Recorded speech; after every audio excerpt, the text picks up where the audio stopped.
that define what sanctuary is and then forbid it. Another big indicator is accepting the matricular console card. You guys, this is a big thing up here. You've probably heard of it in Lake County, where it's okay to accept that card if you publicly or even through practice accept this card as identification. You are a sanctuary area. Because first of all, the only people on the face of earth that need this card are illegal aliens. No legal immigrant is in need of that card. So if you accept those things, and I understand up in this area, they're being accepted for opening up bank accounts, getting house loans. Law enforcement is being asked to accept this as valid identification. Anybody can get one of these things. Lars Larson, the conservative talk show guy that we see in DC every year when we have hold their feet to the fire, has a very good talk show. He went and got one. Anybody can get this card. There is no proof required that you are who you're telling them you are. And there's no database for this thing. When I give my Ohio driver's license to a state trooper or a Lake County deputy or a Metro police officer, they go back to their computer in their car, boom, here's everything. Probably what I had for breakfast. There's databases for that. There isn't one. What happened there? Did I press a button? Cool, that means move on, Bob. Anyway, there's no reason to accept that card. Anybody can get one. You can go to Disney World and get one of those Mickey Mouse driver's licenses, and it has the same usefulness to law enforcement as that matricular card. And the FBI has come out and said so. Right, print one on your computer. Sure, they're very easily forged. Again, there is no database. And there's some strange things going on. I don't know why Lake County reached out to the Mexican consulate office. And to me, that's a little discriminatory, because are we accepting consulate cards from other countries? From China, from Somalia, from many other countries that have consulate offices here. There are federal laws on the books that there's like a two-sided card with all the list of countries where it's mandatory that law enforcement, if they arrest or detain a foreign national from any of these countries, they have to, by federal law, notify the consulate that we have them.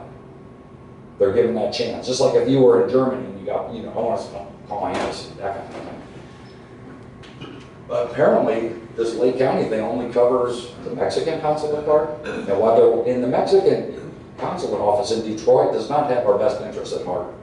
When I was running my task force, and we were deporting people at tremendous rates, I'm very proud of that, my sheriff got a letter from a consulate officer up in Detroit saying, leave our people alone, stop arresting them, stop turning them over to ICE or else.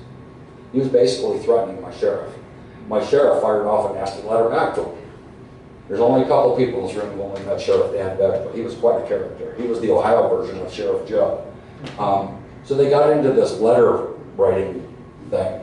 And I finally stepped in and said, hey boss, this is like State Department level stuff. You got a foreign government telling the county sheriff, we're going to go to war over Mexico with these letters, and you're going to start it right here in Allen County, Ohio. We can't do that. But anyway, the Mexican consulate office does not have our best interests at heart. They travel around the state of Ohio to issue these cards.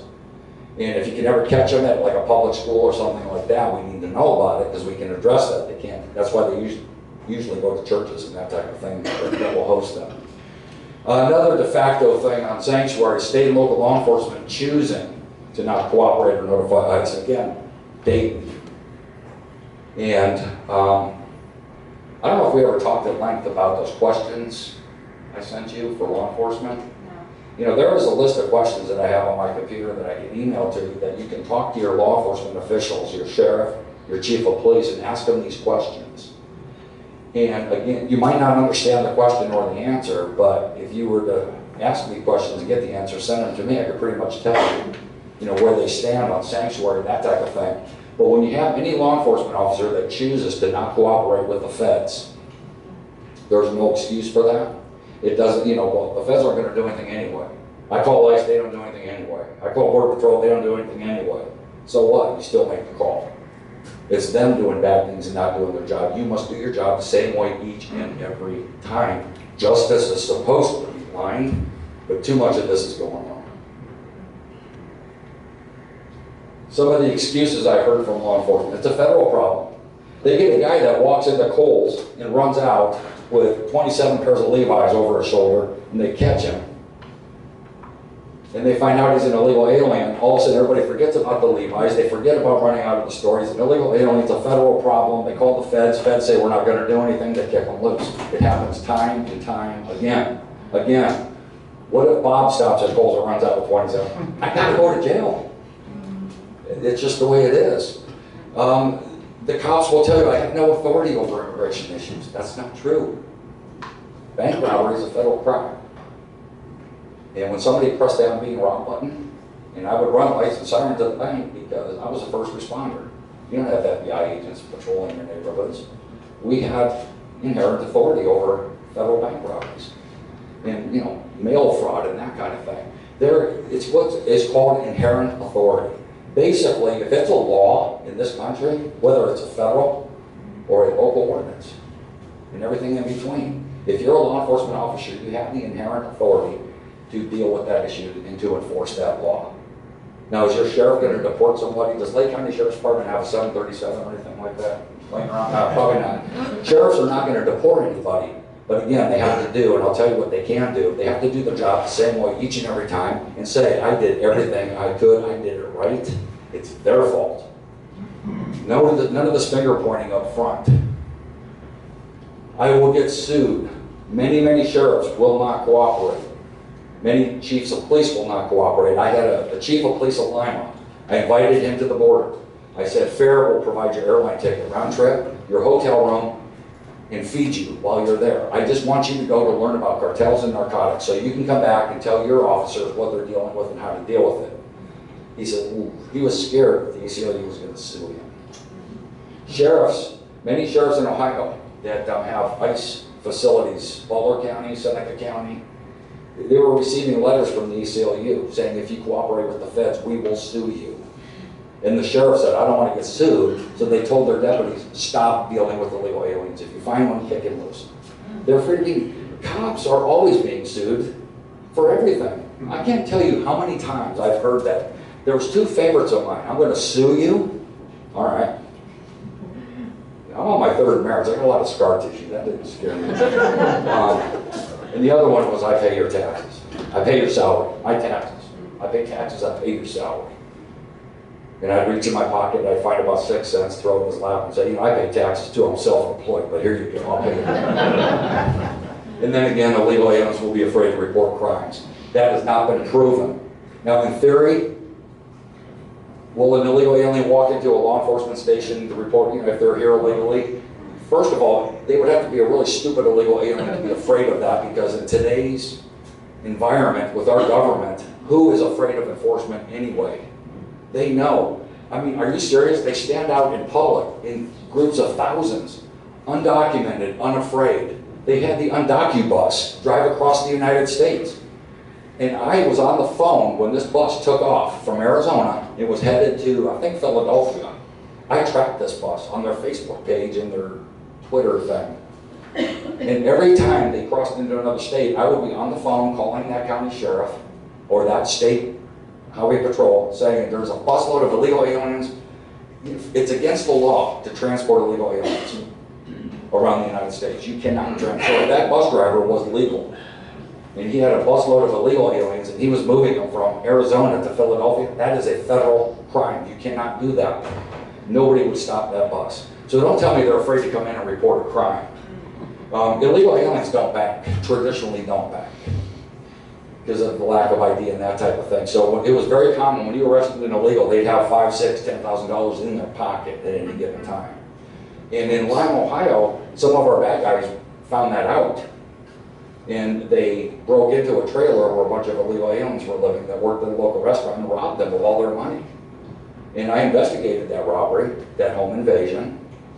And it was my policy that if you didn't violate state or local law, I'm not a federal law enforcement officer, I purposely didn't get involved in the immigration business because I wasn't ICE or Border Patrol.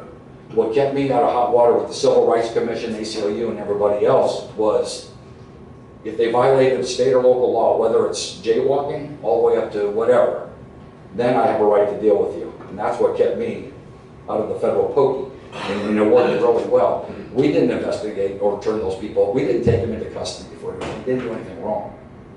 But I knew where they were, so I could watch them to see if they did do something wrong. But we treated them like victims. They were victimized. They had guns held to their head and all their money was taken. We caught the robbers and sent them to prison. I mean, it was just good police work. And any new excuses, feel free to forward them to me, because I'm sure there's some goodies out there. Cities that super promote immigrant friendly and welcoming. Hey, come over here. Dayton's really famous for that. Or an immigrant friendly city. Come, we need you. You know, Mark Zuckerberg and his whole thing. I can't find smart people in this country, so I need to go outside and hire people, you know, IT people. They just super promote this thing. And the thing about the super promoting, in their minds, there's no difference between legal and illegal. If a city really wants to populate themselves with foreigners, they don't care if they're illegal or legal. But they super promote that. You're going to see a lot of that. Toledo is really starting to rise to the occasion on that. We'll talk about that here in a little bit. But Dayton is just over the top with that. Immigrant-friendly city. And when you go to Dayton and ask them, when you say immigrant-friendly, immigrant-welcoming, are you including illegal immigrants? It just doesn't compute. In their mind, there is no such thing. Nobody's illegal. Any jurisdiction, and this is where you guys can get involved, because we can actually do some test balloons that will not implement E-Verify in regards to illegal employment. If you go to a city, I went to the Lima City Council because I lived there and it was a short ride, and the unions there asked me to do so, and I brought a sample E-Verify legislation and brought it to City Council, saying these guys that work for the unions, our local BMV office was built by illegal aliens out of Texas. And all the guys, the contractors, the electricians, the plumber, everybody in Allen County that were bidding for those jobs had to stand and watch while these illegal aliens from Texas built this and then left town.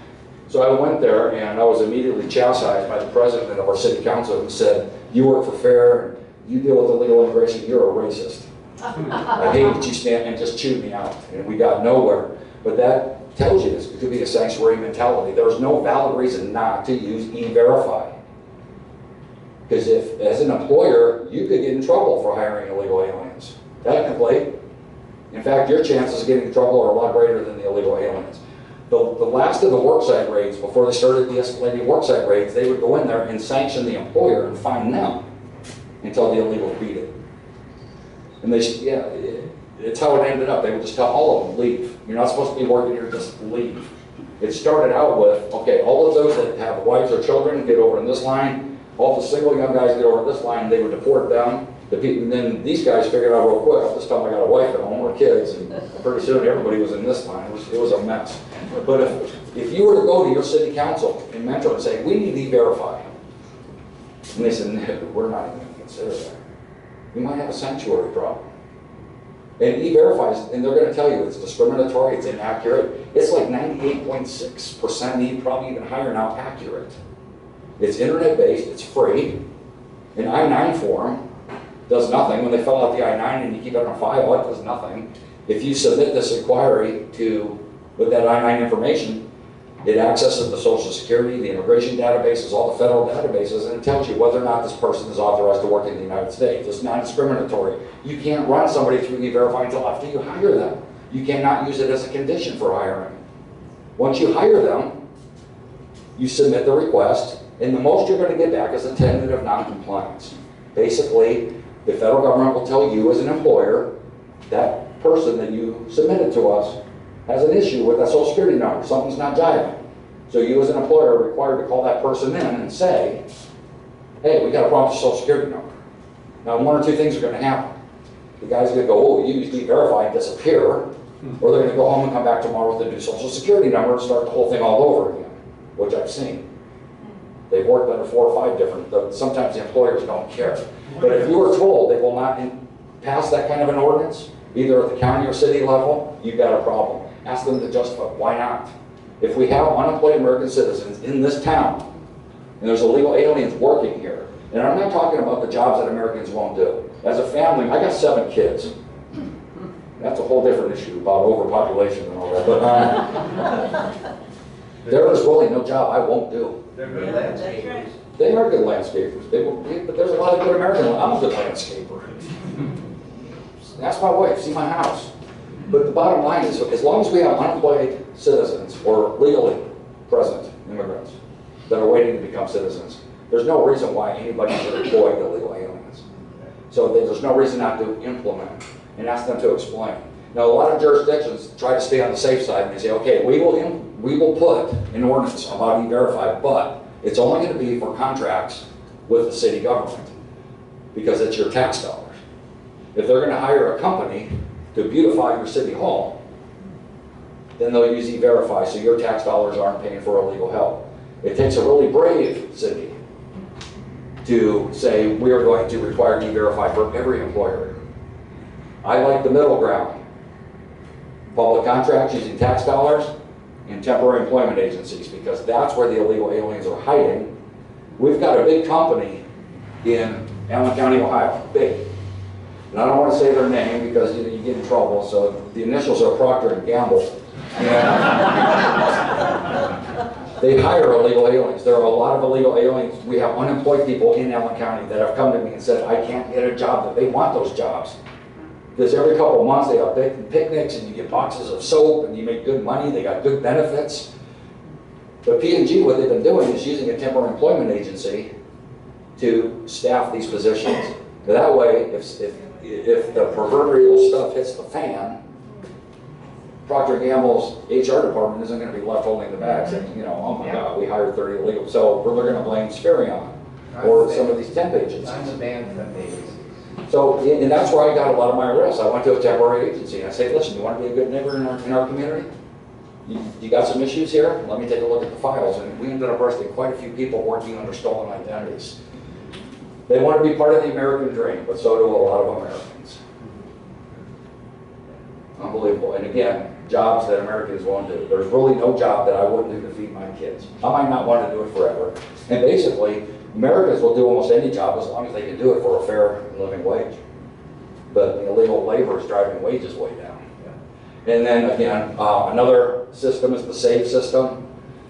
The Systematic Alien Verification for Entitlement System. Basically, if they want benefits, there is a database, there is a way to check. If somebody walks in and says, my name is Rodrigo Gonzalez, and I want to apply for food stamps or some other type of public assistance, they can run it through the SAVE program. If they're not legally here and entitled to those benefits, they will be denied those benefits, which to me is only fair.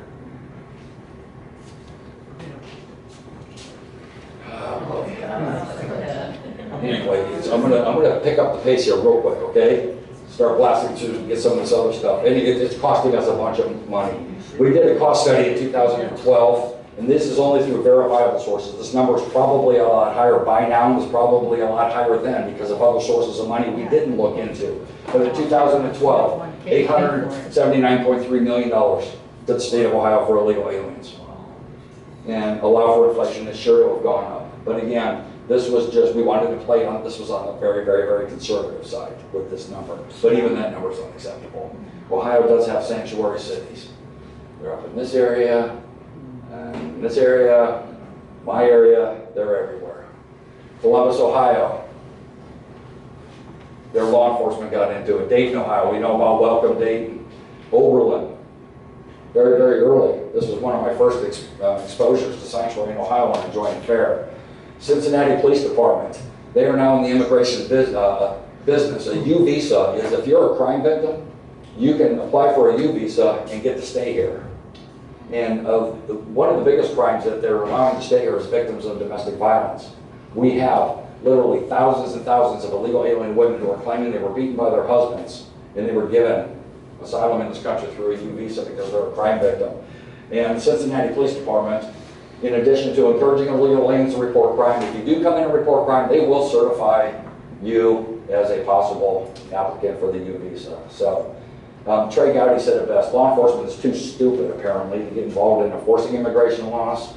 You know, we're smart enough to do everything else, but when it comes to immigration laws, we're too dumb. But now Cincinnati, they're in the business. Is that look familiar? There's your resolution, Lake County with the matricular card. Dayton, again, more welcoming stuff, but I got some real nice graphics. They spent some money on this. New Americans in Ohio, yay! Again, we don't distinguish between, what's an undocumented immigrant? Is that an uninvited guest, is also known as a burglar? I don't know. Toledo, a lot of protests against, and Toledo's an interesting animal because they are now working with the Farm Labor Organizing Committee, Valdemar Velasquez, and basically the whole Mexican community in Toledo has convinced the Toledo Police Department that they need to be trained in how to deal with Mexican nationals. Basically, they've said this publicly, stop stopping our kids at night. Okay? What do you mean stop stopping them? We're not allowed? They're sending Toledo police officers to Mexico for cultural training. Okay?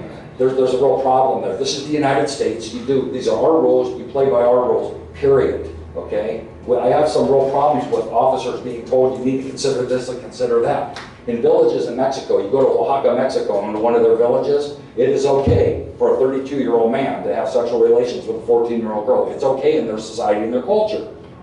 Okay?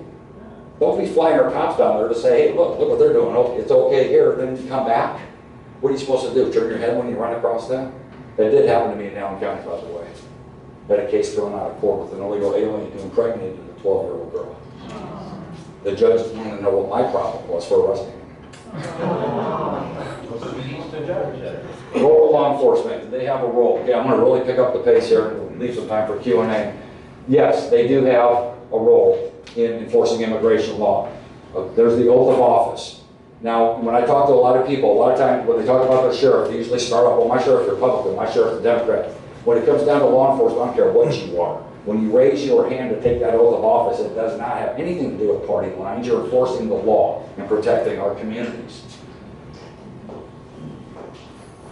I use this badge because I'm kind of partial to it. Some of the best days of my life. The Rodney King riots ruined all that. It's not just a border problem. We have illegal aliens in almost every major city throughout the United States. Just so you know the difference between locals and the feds, Border Patrol, they basically have jurisdiction within 100 miles of any boundary. Within 25 miles of the border, they can pretty much do whatever they want when they're looking for violators. You probably also heard about the 100-mile Constitution-free zone. And that does exist. Basically, within 100 miles of any of our borders, you don't have constitutional rights. However, illegal aliens get to enjoy that when they get 10 feet within our borders. ICE, they're responsible for interior enforcement. They're supposed to be out there. Now, Cleveland used to have a great, highly operational ICE office. They were very, very functional up here. I brought them illegal aliens 2-3 times a week for deportation. They've been pretty much shut down. Right now, ICE is concentrating a lot on child pornography, which is fine.